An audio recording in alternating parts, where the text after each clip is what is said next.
Hello students.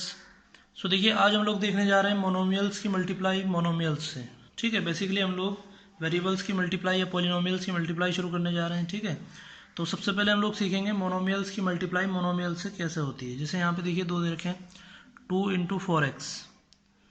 तो बस आपको ये ध्यान रखना है, कांस्टेंट की मल्टीप्लाई कांस्टेंट से होती है और वेरिएबल्स की मल्टीप्लाई वेरिएबल से होती है। तो 2 4 8 और x यहाँ पर ऐसे आ जाएगा। फिर जैसे यहाँ पर है 15xy मल्टीप्लाइड बाई 2xy। ठीक है, तो 15 2 30 कांस्टेंट की मल्टीप्लाई कांस्टेंट से। देखिए ये x है, ये x है, तो x की पावर 1 रही होगी यहाँ पर, इस वाले x की पावर भी 1 रही होगी, और मल्टीप्लाई हो रही है तो मल्टीप्लाई में एक्सपोनेंट ऐड हो जाते हैं, तो x की पावर 1 + 1 2। ऐसे देखिए यहाँ पे y है, यहाँ पे भी y है, तो y की पावर भी क्या हो जाएगी 2। ठीक है, तो बस आपको यही ध्यान रखना है, एक्सपोनेंट की मल्टीप्लाई कांस्टेंट की मल्टीप्लाई कांस्टेंट से, वेरिएबल की मल्टीप्लाई वेरिएबल से। ठीक है, यहाँ पे कांस्टेंट के रूल्स आप फॉलो करेंगे, आपको जरूरत पड़ सकती है। देखिए यहाँ पे कह रहा है find the area of rectangles with the following pairs of monomials as their length and breadth respectively. तो ये कह रहा कि इनको लेंथ और ब्रेथ मानते हुए किसी रेक्टेंगल का एरिया बताइए कितना होगा। तो मान लीजिए हमने इसको ले लिया L = 6m² n² p, और इसको हम ब्रेथ ले लेते हैं, तो ये कितना हो जाएगा 2mnp²। ओके, अब एरिया ऑफ रेक्टेंगल कितना होता था, एरिया ऑफ रेक्टेंगल ये होता था लेंथ इंटू ब्रेथ। तो लेंथ कितनी दे रखी है 6m² n² p, into B की वैल्यू कितनी दे रखी है 2mnp²।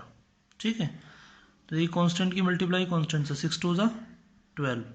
m² यहाँ पर है और m की पावर 1 यहाँ पर है, तो मल्टीप्लाई हो रही है तो पावर जो मल्टीप्लाई में पावर्स ऐड हो जाती हैं, तो 2 + 1 3, तो m की पावर 3। देखिए n की 2 पावर यहाँ पर है, एक यहाँ पर है, मल्टीप्लाई में पावर्स ऐड हो गई। यहाँ पे p की 1 पावर, यहाँ पे 2 पावर, कितनी हो गई क्यूब। ठीक है, तो ये आ गया 12m³ n³ p³। ठीक है, इसके बाद देखिए अगर आप फाइंड द प्रोडक्ट ऑफ, मतलब इन सबका प्रोडक्ट, तो बेसिकली ये 3 मोनोमियल्स का प्रोडक्ट आपको दिखा रहा है। देखिए, ठीक है, तो यहाँ पर भी आपको वही करना। देखिए x, यहाँ पे x नहीं है, यहाँ है, तो x की पावर कितनी हो जाएंगी 2, और यहाँ पे देखिए y की पावर कितनी हो जाएंगी 2, यहाँ पे z, यहाँ पे z, तो z की पावर कितनी हो जाएंगी 2। चाहे तो आप ऐसे भी कर सकते हैं, पहले आप इन दोनों की मल्टीप्लाई कर लीजिए, बाद में जो रिजल्ट आए उनकी मल्टीप्लाई इससे कर दीजिए। ठीक है, इसके बाद देखिए लास्ट क्वेश्चन है, find the volume of rectangular boxes with following length breadth and height respectively. ये कह रहा है कि अगर इनको लेंथ ब्रेथ और हाइट मानते हुए किसी रेक्टेंगुलर बॉक्स का वॉल्यूम पता लगाइए। ठीक है, तो L = हो जाएगा 4a², ब्रेथ हमने ले लिया इसको 5b², और इसको ले लेते हैं हाइट 2ab। अब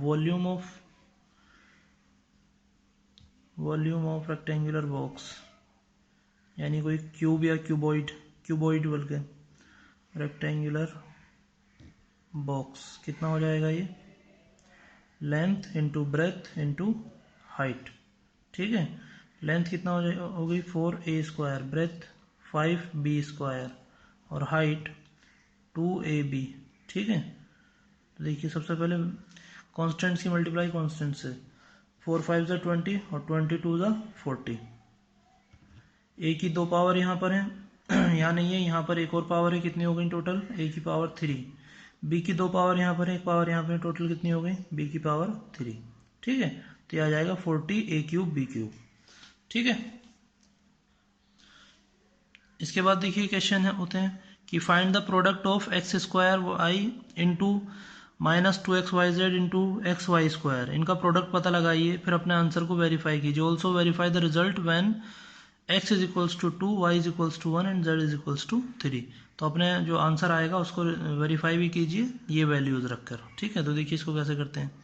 सबसे पहले तो प्रोडक्ट ही निकालना है हमें, xy into -2xyz into xy²। ठीक है, तो हमें देखिए सबसे पहले x की पावर कांस्टेंट 1 है यहाँ पर, तो ये आ जाएगा। अब देखिए x की पावर 2 और एक ये रही, टोटल कितनी हो गई 4। y की पावर एक ये और 2 ये, टोटल कितनी हो गई 4। ठीक है, z एक ही है पूरे में तो z अकेला ही रह जाएगा। ठीक है, तो ये आ गया प्रोडक्ट। अब इसको वेरिफिकेशन कैसे करते हैं देखिए,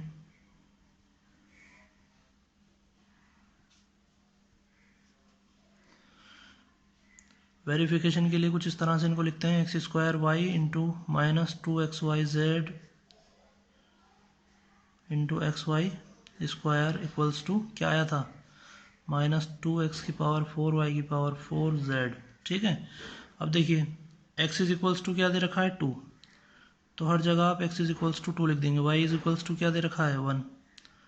ठीक है, इंटू -2 इंटू एक्स की जगह 2, y की जगह 1 और z की जगह 3 इंटू एक्स की जगह 2, y की जगह 1 का हो रहा है स्क्वायर। ठीक है, अब यहाँ देखिए -2 इंटू एक्स की पावर 4 यानी 2 की पावर 4, y की पावर 4 यानी 1 की पावर 4 इंटू z यानी इंटू 3। ठीक है, अब देखिए 2 का स्क्वायर क्या होता है 4 into 1 into -2 into 2 into 1 into 3 into 2 into 1 का स्क्वायर 1, -2 2 की पावर 4 की वैल्यू हो जाएगी 16, 1 की पावर 4 की वैल्यू 1 ही रहेगी इंटू 3।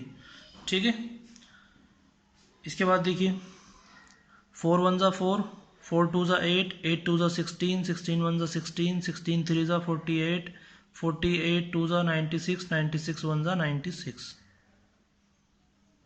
96 1 ज़ा 96 और ये माइनस। ठीक है, इसके बाद देखिए 2 16 ज़ा 32, 32 1 ज़ा 32 और 32 3 ज़ा 96 और ये माइनस। तो देखिए दोनों जगह वैल्यू बराबर आ गई, तो यहाँ पर लिख देंगे